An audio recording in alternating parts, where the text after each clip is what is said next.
እዚህ ጋር ሩዬ ባሏ የስራ ሌላ ሀገር እየሄደ ነውና ቻው ብሏት እሷና ልጇን አሰናብቷት ሸኛት።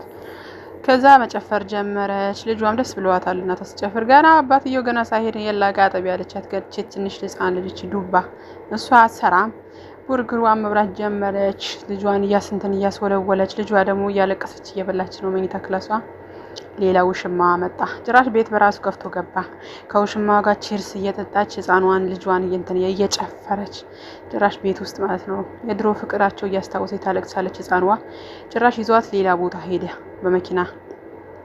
ከዛ ልጅቷ ህፃኗ ደውላ ለአባቷ አባቴ እናቴ እኮ ከሌላ ወንድ ጋር ትወጣለች እኔ ያሰቃየችኝ አለች። ከዛ እስቲ ፎቶ ላኪልኝ አላትና ፎቶ አቀረጸቻት ለአባቷ ልትልክለት ማለት ነው። አባትየው አየውና እየሮጠ መጣ። እንደምንም ግቢው ደረሰ።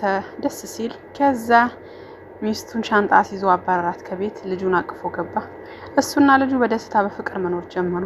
የምር አንቺ እንክቡልል ማለት ነው። ለምን አንቺ ምን ትምትዩ